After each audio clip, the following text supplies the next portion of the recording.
Comment changer ses comportements en amour? Alors, bien souvent, messieurs, dames, lorsque je vous ai en coaching, vous me dites qu'il y a des récurrences dans vos relations amoureuses. Il y a des récurrences justement dans vos échecs amoureux. Et bien souvent, votre passé amoureux s'est transformé en passif et vous avez développé des insécurités. Bien souvent, et je fais une petite parenthèse, on analyse nos relations amoureuses sur nous, nos intentions, et sur l'autre, les comportements. Ce qui fait que bien souvent, il y a des incompréhensions. Parce que bien souvent, lorsqu'on met tout la faute sur l'autre, c'est qu'on n'est pas réellement objectif. Vous savez, dans une relation amoureuse, c'est plus ou moins du 50-50, ou si je suis gentil, du 60-40. Mais bien souvent, vous vous êtes inscrit dans une relation amoureuse, et on en parlera un peu plus tard, alors qu'il y avait des signes avant-coureurs de ce qui allait vous arriver.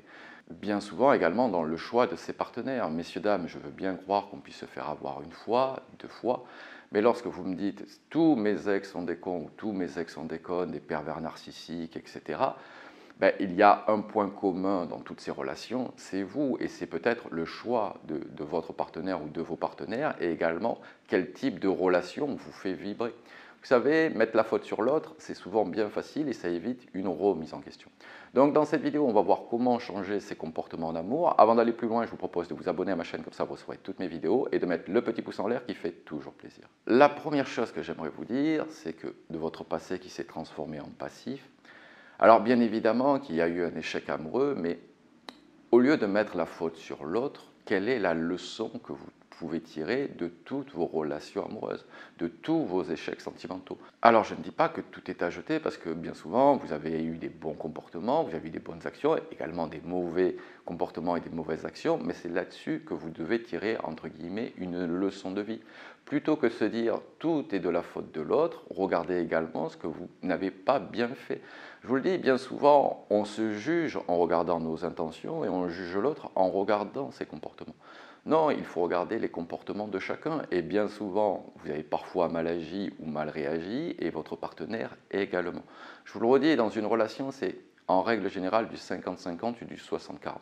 Et si vous me dites, oui, mais tout est de sa faute, j'ai envie de vous dire, pourquoi vous n'en êtes pas parti avant? Personne ne vous a forcé à rester dans cette relation.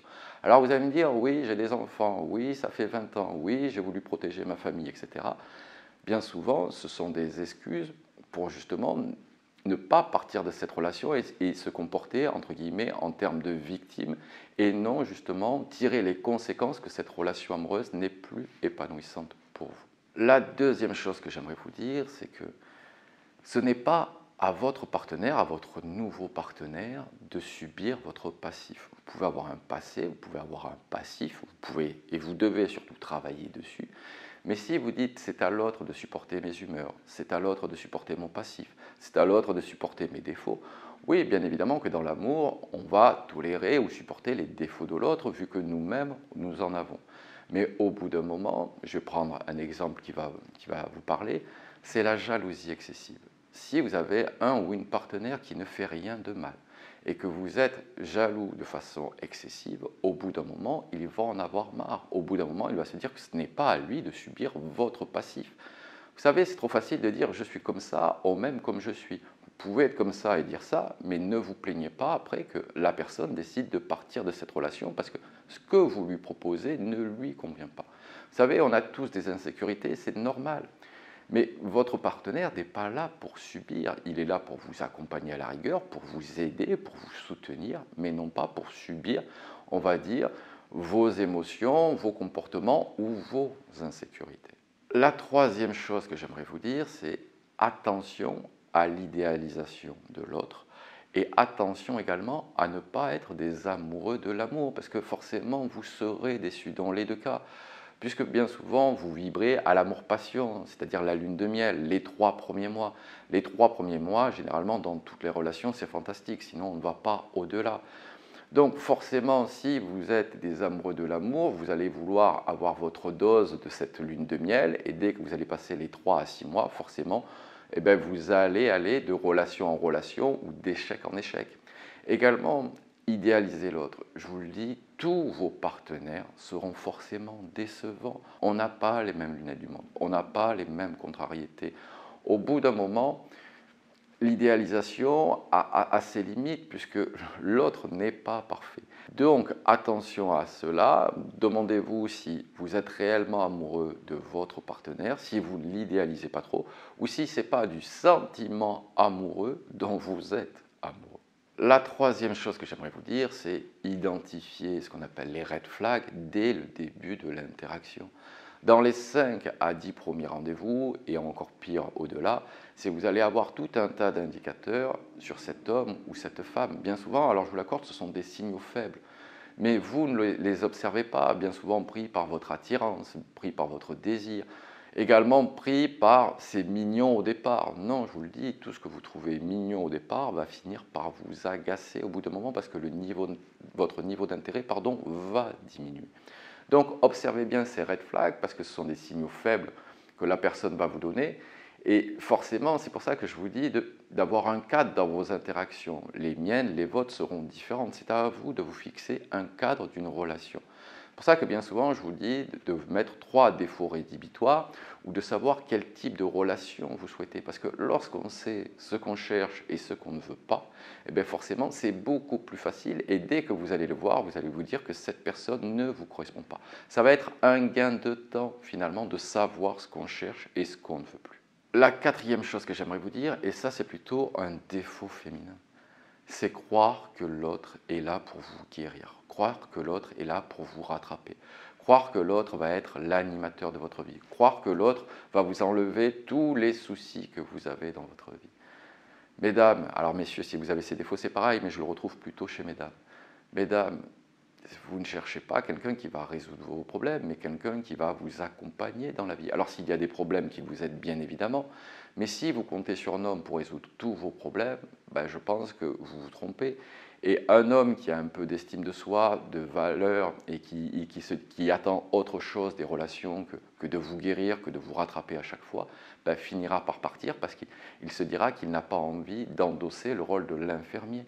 Vous savez, la vie fracasse et dans le cadre de votre relation amoureuse, vous aurez tout un tas de soucis. Mais si d'entrée, c'est ce que vous observez dans le cadre d'une relation, ben forcément, l'autre ne voudra pas être justement, ou en tout cas mettre la blouse de l'infirmier. En plus, bien souvent, lorsqu'une personne fait ça, 9 cas sur 10, la personne, une fois guérie, s'en va. Regardez, mesdames, vous le faites souvent, ça, de mettre la blouse de l'infirmière pour soigner cet homme. Et une fois qu'il est soigné, qu'est-ce qui se passe? Bien souvent, il s'en va, puisque vous avez juste été là pour le guérir et non pas pour être son partenaire, sa partenaire ou son compagnon. Donc, attention à cela, attention de ne pas attendre d'un homme qu'il résout tous vos problèmes, mesdames. Et enfin, faites le point sur l'ensemble de vos relations amoureuses et demandez-vous quels étaient les reproches qu'on vous a faits. Bien souvent, et je le vois, c'est par récurrence dans toutes vos relations, c'est un peu les mêmes reproches qu'on vous a fait, c'est un peu pour les mêmes raisons qu'on vous a quitté. C'est un peu également parce que vous avez choisi le même type de partenaire que vous allez d'échec en échec. Vous savez, peut-être qu'il y a des choses qui vous font vibrer chez un homme, mais qui ne vous rendent pas compatible pour autant.